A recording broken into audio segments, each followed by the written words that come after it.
À peine levé, c'est toujours le même geste. Donc je me réveille le matin, j'allume mon enceinte directe et je mets le podcast. Bonjour à tous. Chaque jour, Julia retrouve ses voix familières qui rythment sa journée. Bonjour Des conseils culinaires, des portraits qui ont traversé le temps, des histoires criminelles et même de la mythologie. Il y a un choix illimité en fait, il y a un nombre de podcasts énorme avec plein de sujets différents pour tous les goûts. Grâce à ces podcasts, Julia accède à des contenus originaux qu'on ne trouve nulle part ailleurs. Pour cela, elle utilise des plateformes d'écoute comme Spotify, Deezer ou Apple Music. Le contenu peut être gratuit ou sur abonnement. Et ça marche, chaque mois, les podcasts séduisent plus de 15 millions d'auditeurs. Bienvenue dans cet épisode du Raisin et des Pommes. La voix que vous entendez, c'est Michael. Il y a 2 ans, il a créé son podcast autour du vin alsacien.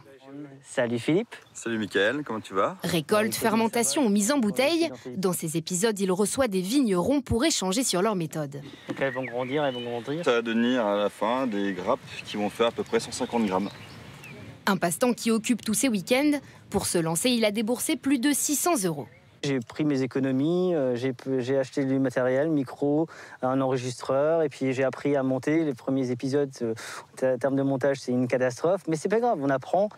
Quelques milliers d'auditeurs le suivent chaque mois, mais son contenu ne lui rapporte pas d'argent. Contrairement à ce studio. Depuis 7 ans, il produit et diffuse des podcasts.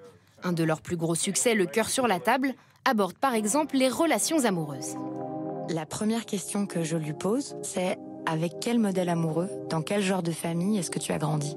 28 épisodes, 10 millions d'écoutes et déjà près de 50 000 € de revenus publicitaires, car chaque épisode est précédé d'une publicité. On est une entreprise avec 15 personnes, on travaille avec des auteurs. C'est un marché, c'est un vrai média avec une vraie consommation, une économie.